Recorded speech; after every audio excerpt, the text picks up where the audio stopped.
Yes. Re-salut.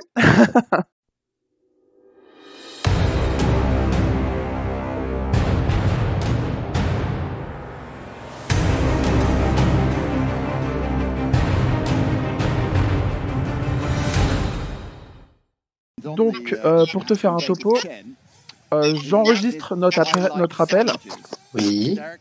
et je le mettrai en vidéo et en fond, je mettrai ce qu'on a capté du live de tes championnats du monde. Ouais, ok, ça roule. Du coup, pas de visio, rien du tout. Hein. C'est que. Ah bah tu peux te mettre en vision, moi ça me pose aucun problème. Tiens, moi je vais mettre ma caméra si Moi, tu veux et puis peu importe. comme ça je te mettrai dans un coin de l'écran et Hop. hey, Ça va? ça va et toi? Ouais, nickel. Bien rentré? Bien rentré, on est rentré. Je suis rentré dimanche fin d'après-midi. Voilà. Donc ouais, bien rentré. Puis là, je suis déjà dans la préparation parce que je repars samedi matin en Suède pour l'Euro. D'accord. Là, c'est un peu le bazar sur l'établi. Je repars tous des bagages et des valises. Ouais. Donc pas trop le temps de changer. J'imagine. Déjà, je tenais à te remercier de m'accorder ces quelques minutes pour parler un peu des championnats du monde. Un huitième nitro qui était à Radovan. Radovan. Ouais, Radovan exactement, il n'y a pas de souci. Bon, alors déjà, avant tout, félicitations parce que c'était quand même incroyable ce que tu as fait. Et sache que pendant la manche de CF à Gargenville, je dis bien tout le monde était derrière ses écrans à regarder ton run, enfin tes runs. Ouais, j'ai reçu beaucoup de messages, ça m'a fait plaisir. Forcément, ça donne toujours de la force quand les copains, enfin surtout les Français nous suivent. Et ça fait plaisir, ça donne encore envie de se surpasser, de faire mieux, quoi. Donc, puis même quand on réussit pas, parce qu'on réussit pas toujours, recevoir des messages de soutien, ouais, ça fait toujours, c'est toujours motivant. Ouais, carrément. Donc ça, Mais bon, c'était trop marrant parce que on allait courir notre manche, on allait au ramassage et là on disait bah alors il est combien ça c'était trop marrant quoi. Du coup on va commencer par une petite question bateau. Comment alors sans parler des qualifs, des finales etc. Comment t'as vécu ces Worlds 1/8 Nitro? Alors, écoute, pour moi, c'était une première expérience parce que alors j'avais déjà fait 3, que je dise pas de conneries, la Chine, la Slovaquie. Ouais, donc j'avais déjà fait des championnats du monde en un dixième, mais en un huitième, j'en avais encore jamais fait. Donc c'était mon premier. Donc logiquement, ça devait être au Brésil, mais finalement, bon, ça s'est pas fait au Brésil, ça s'est fait en Espagne. Donc une semaine de championnat du monde. Franchement, j'ai vécu. Enfin, pour moi, c'était une expérience vraiment énorme. C'était une semaine incroyable. J'étais en compagnie, donc je suis parti avec Jérôme Sartel. Ouais. Que à peu près tout le monde le connaît. Donc moi là-bas, j'étais accompagné de Sébastien Mur, mon mécano, et Lionel Labbé, c'est un copain à nous qui nous vient d'Antilles, donc du sud de la France, qui était venu aussi pour passer la semaine avec nous aider, etc. Donc on était à 4. Donc déjà c'était cool parce qu'on était entre copains. Et en plus, rien que l'ambiance, le nitro, c'est la catégorie, c'est deux catégories entre guillemets. Toute l'équipe de France, une bonne équipe de France. Non, franchement, c'était une semaine incroyable. Il a fait beau, très chaud. Un complexe, un cadre très idyllique, très très très joli. Une piste, je pense que vous l'avez tous vu, très grande, faisait rêver. très particulière, en désert. Elle est très haute, elle est en descente, donc il y a vraiment une grosse différence, une grosse proportion entre le haut et le bas. Des sauts, vraiment une piste exceptionnelle, préparée par la famille Baldo, du coup ceux à qui appartient le site. Et non, franchement, pour une première expérience, c'était vraiment, je reviens les étoiles plein les yeux. Cool. C'était vraiment autant sur la course qu'en dehors, les bons moments avec les Français, avec les copains, avec les étrangers, nos copains américains, les étrangers qu'on voit pas forcément sur les courses européennes. Donc non, franchement, c'était vraiment très très très bien. Très bonne expérience, un bon résultat quand même final pour une première. Et non, franchement, c'était exceptionnel. Du coup, pour ceux qui vont regarder la vidéo, tu termines combien au classement général? Alors, je termine 34e sur 180 pilotes présents dans ce championnat du monde. C'est quand même impressionnant. Arrête en quart de finale. J'avais été qualifié 34e en qualification. Donc, 7e, j'étais du coup premier en 8e B. En 8e, donc c'est les 4 premiers qui remontent, donc j'ai terminé 3e, donc j'ai bumpé en quart. Donc je partais 11e, donc avant-dernier. Et en quart, je finis 9e. En quart, j'avais une meilleure vitesse qu'en 8e. Mais j'ai fait un mauvais départ. Après, bon, il y a eu des faits de course. Après, il y a eu un peu d'énervement. Bon, il y a eu un truc qui a fait que j'ai pas pu remonter en demi, mais là, je jouais la demi-finale du World pour mon premier. Donc, franchement, c'était déjà on est tous très contents du résultat parce que, bah, voilà, on n'a pas entre guillemets, l'entraînement dans cette catégorie-là pour aller jouer avec le Graal du Graal de l'échelle de l'échelle à huitième. Bien sûr. Maintenant, franchement, on est très content d'en être arrivé là parce que bah, c'était l'objectif. On savait que c'était dur à réaliser comme tous les objectifs, entre guillemets, mais non, on est vraiment tous très contents du résultat final. Ah non, mais c'était impressionnant. Puis du coup, tu arrives deuxième français, Ouais, si j'ai bien exactement. fait Ouais. Bah, gaffe. il y a Renaud qui était. Donc lui, il avait été sélectionné en quart directement. Il doit finir dans le quart, il doit être.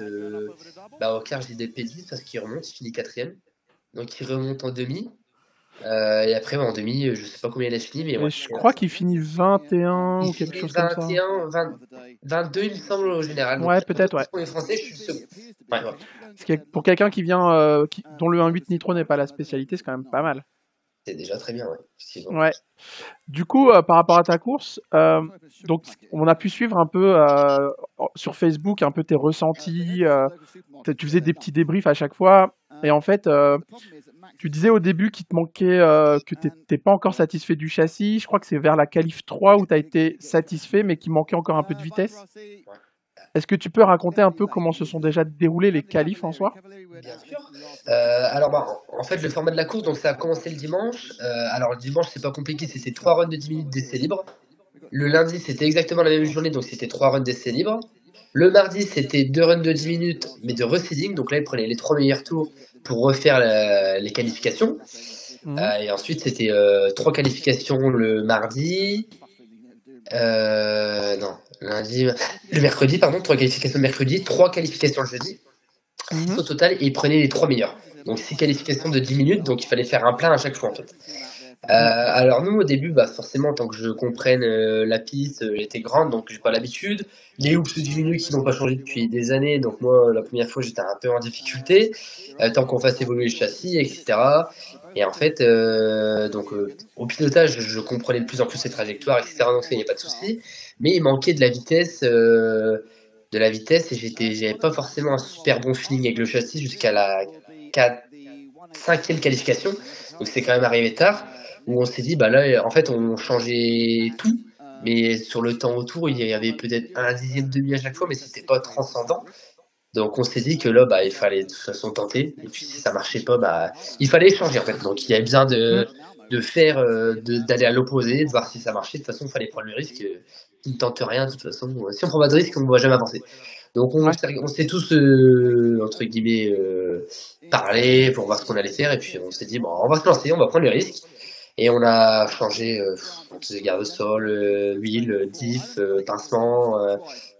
On a vraiment changé énormément de choses. Et en fait, c'était plutôt concluant. J'ai fait la minute de chauffe. Et j'ai fait, ah là, je le sentais, j'avais un bon feeling, j'étais bien avec la voiture. J'ai fait, bon, là, ça va faire une bonne qualif. Et en fait, avec une petite erreur quand même qui me coûte 2 secondes, je fais P19 sur la 5e. Mhm. Alors, Ouais. 19 au World, c'est quand même Bah, très, c'est très, énervé, très quoi. joli. Et donc, sur la dernière, on avait rechangé 2-3 petites choses pour perfectionner le tout. Et à la dernière, je fais également une toute petite erreur, mais pas une faute sur le toit, des petites touchettes. Bah, après, ça coûte très cher à ce niveau-là. Mhm. Mais Bien je sûr. fais P21. Donc, j'ai 21, 19 et 34 pour les meilleurs. 34, c'est la première qualif que j'avais fait le mercredi, du coup, qui était ma meilleure. Mais j'avais fait une bonne qualif, mais il manquait de vitesse, en fait. Mhm. Donc, ça m'a qualifié, du coup, 34 au général. Mais, ouais, au début, un feeling compliqué avec la voiture. On a eu des moments de doute, on savait pas sur quoi aller, tout ce qu'on changeait ça n'allait pas, bah forcément une perte de confiance, parce que voilà, est-ce que en fait j'arrive pas à être à leur niveau, est-ce que la voiture bah ça va être comme ça toute la semaine, est-ce que bah on est en dessous, enfin, une bonne remise en question, puis en fait voilà, on a foncé, on a fait, puis ça a marché, donc on a été très content du résultat final des qualifs. Si ça serait arrivé avant, ça aurait été encore mieux parce qu'on aurait peut-être été en quart directement, ou Ouais. même encore mieux, on ne sait pas. Mais bon, on n'a pas pris tant de retard que ça parce que globalement les qualifications se sont bien finies et on avait surtout une bonne voiture pour les remontées. Ça c'est le plus important. Ouais. Ce que je veux Ok. dire en nitro, si tu loupes entre guillemets tes qualifs, t'as encore une chance de te rattraper pendant les remontées, alors qu'en indice ou en élec, tu te loupes, t'es en finale B, C, D, et puis voilà, c'est tout. Ouais, bah ouais, c'est clair. C'est pas du tout les mêmes façons Ouais, c'est de vraiment, calcul, c'est quoi. vraiment différent. Mm. Et puis en 10 minutes ou après les remontées de 30 minutes, c'est aussi question de fiabilité, d'endurance. Parce que 30 Ouais. minutes, il y a quand même quelques pleins, voilà, il y a une stratégie qui se met en place, etc. Donc même pour les pleins sur 10 minutes, est-ce qu'on rentre au début? Parce que forcément, si on rentre au début, notre classement va être loin, et donc on va nous demander de laisser passer. Nous, dans la tête, on va se dire, bah, on est loin, il faut rattraper, je veux dire, pas rentrer en même temps que d'autres personnes pour éviter d'avoir des cafouillages dans la pit lane, etc. Donc c'est vraiment très, enfin, faut rester focus, et puis c'est pas facile, quoi. Ouais. Et du coup, bah, tu parles de ça, justement, j'allais te demander, l'aspect ravitaillement, il est super important, du coup, en un 8ème nitro. Très important parce que bah, déjà, si tu ravitailles pas, tu peux caler. Ouais, bah ouais, forcément. Si tu ravitailles trop tôt et que la fois d'après tu ravitailles trop tard, bah pareil, tu peux pas de sèche, etc. Après, voilà, si le tour il était quand même il était en combien on tournait, je sais plus exactement, mais c'était bon, un gros tour. Le, Hein, le, le tour, c'était environ 50 secondes à peu ouais, près. c'était ça, on était dans ces eaux-là. Donc voilà, je veux dire, si tu te loupes, tu décales d'un tour, c'est quasiment une minute. Ouais. Faut être sûr de sa conso, faut l'avoir faite, faut être sûr que avec les pneus, enfin avec la météo, est-ce qu'on en a mis plus, je veux dire c'est un tout. Donc il fallait Mhm. vraiment être sûr de, je veux dire, si on rentrait en même temps que tout le monde, ça risquait de partir en vrille, un truc. Enfin, partir en vrille, façon de parler, on allait être bouché, ou on allait freiner, ou enfin il y a toujours un risque en fait, alors que quand tu es tout seul, il y a moins de risques. Mais le problème c'est que refaire un tour d'autant de secondes, bon, il Ouais, fallait c'est dangereux, quoi. fallait oser quoi. Donc Et ouais, du coup, c'était ça, c'était 48 secondes au tournant, 48, 40, ouais, 48 à la fin, c'était ça. ouais, à la fin, c'était, ouais, ouais, 48 pour c'était moi après les meilleurs, je crois qu'Ougaro il était même en à 47. 47, je crois, c'est le 47, best ouais. lap. Et du coup, est-ce que t'avais une stratégie, tu te disais, ouais, ok, sur 30 minutes de course, je vais faire 3 pleins, 4 pleins. Bah C'était alors, prêt. pendant les qualifs, on avait un plein à faire en fait, sur 10 minutes. Donc nous l'idée c'était donc au début on part, quand ils disent d'ouvrir la piste, je coupais à deux endroits parce que la première minute t'as le droit de couper, donc je coupais à deux endroits pour déjà gagner 15 secondes. Je finissais mon tour, je refaisais un tour, je rentrais, il me faisait le plein, il me relançait direct. Là je Mhm. roulais, je faisais que rouler. Tant que j'avais la piste claire, je roulais, je roulais, je roulais, je roulais. Donc la première qualif, je suis rentré à 8 minutes 30 je crois. Il D'accord. restait quasi...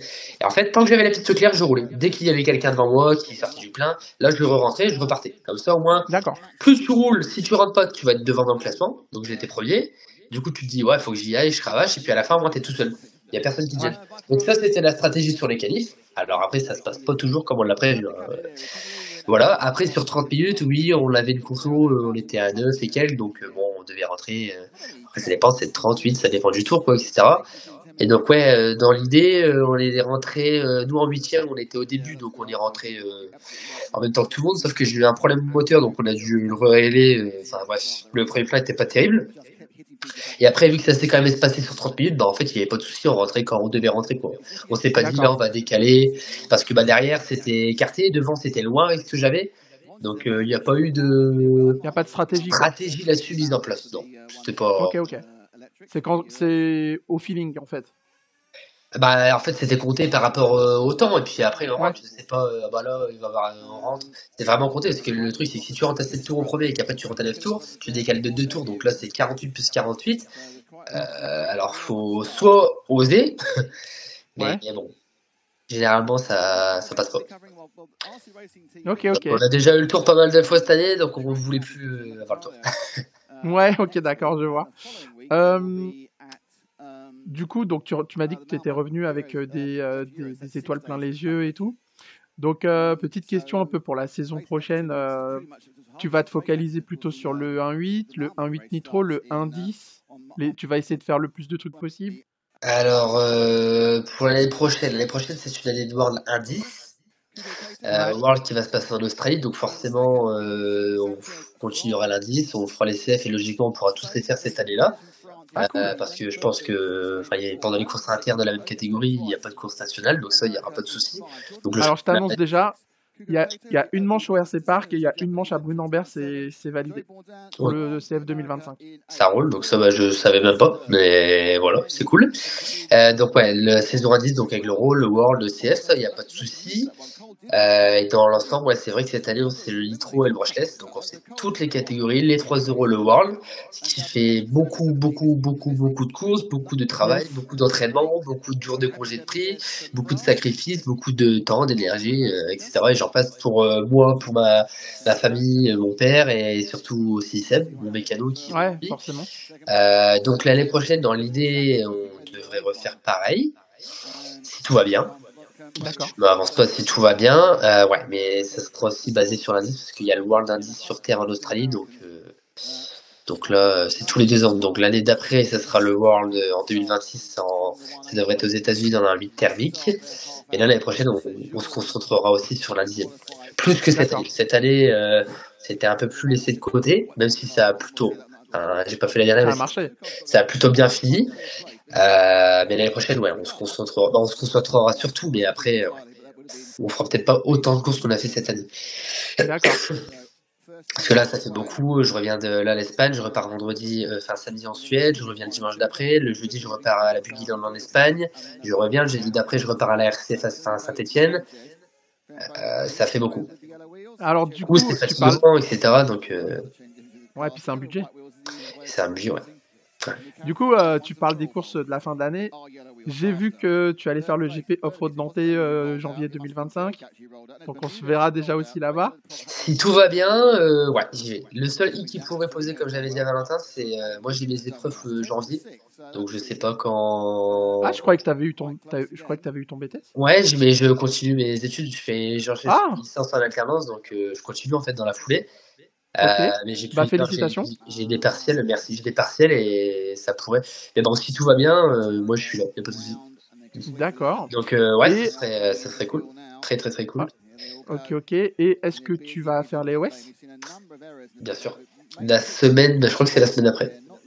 Il me semble que Donc, c'est. ouais, c'est 2 semaines après. C'est deux Ouais, semaines bah après. voilà. Donc aussi. Ouais. Et la dernière question, tu vas faire la Coupe des Champions à Merlevenez là cette année ou pas? La Coupe des Champions, je devrais la faire, oui. Si tout se passe bien. Si tout se passe bien, ouais. Ça, c'est. Ok. Mais je pense que je devrais la faire. Ok. C'est un dernier petit truc et après je t'embête pas plus longtemps. Enfin, deux petits trucs. Est-ce que tu pourrais nous dire un mot à tous ceux qui ont pensé à toi au CF ce week-end entre leur manche de course et leur manche de ramassage? Bah écoutez, j'espère que pour vous tout s'est bien passé, que vous n'avez pas été distrait ou quoi que ce soit. Je voudrais tous, toi Jess et tout le monde, qui m'ont envoyé des messages, qui ont suivi, qui ont envoyé des petits emojis, machin, etc. Ça m'a vraiment fait plaisir. J'ai essayé de répondre à peu près à tout le monde ou de réagir, etc. Parce que je trouve ça très important. Et voilà, non, merci à tous. Bien joué à tous pour vos résultats parce que j'ai suivi de loin, forcément. Bravo aux champions, etc. Et non, un grand merci à tous. De toute façon, on se revoit soit fin d'année dans la saison hivernale, en moquette, à la Coupe des Champions, au GP Nantais, ou l'année prochaine sur la saison nationale. Il n'y a pas de souci. En tout cas, gros cœur sur vous, c'était vraiment très très très gentil. Bah écoute, c'est nous qui te remercions et puis merci de m'avoir accordé 20 minutes. Pas de souci, Je c'est t'embête normal, pas avec grand plus. plaisir. Ça marche. Et puis on suivra bien sûr l'Euro bien la Nickel. De semaine toute façon, prochaine. quand c'est ça, j'essaie de mettre un post par jour ou des stories pour vous faire des checks Ouais. avec nous, quoi. Parfois c'était compliqué avec les décalages, etc. La fatigue, mais généralement, globalement, j'essaie toujours de faire vivre les résultats, voilà, l'équipe de France, la piste, l'ambiance, etc. Donc, parce que je sais que j'aime bien suivre, par exemple, quand il y a des grosses courses aux US, un peu derrière les stories, etc. Donc, j'essaie de Ouais. faire pareil. Et je sais que les gens aiment bien. Donc, on essaie de faire vivre toutes ces expériences. Ça marche. Bah, je te remercie beaucoup, je t'embête pas plus. Et Bah, il n'y a puis, pas de ben, souci. je te souhaite une bonne soirée et je croise les doigts pour Allez, ça l'Euro. roule. Salut tout Ciao, le monde ciao. et salut Jess. Bonne soirée. Bonne soirée. Ciao.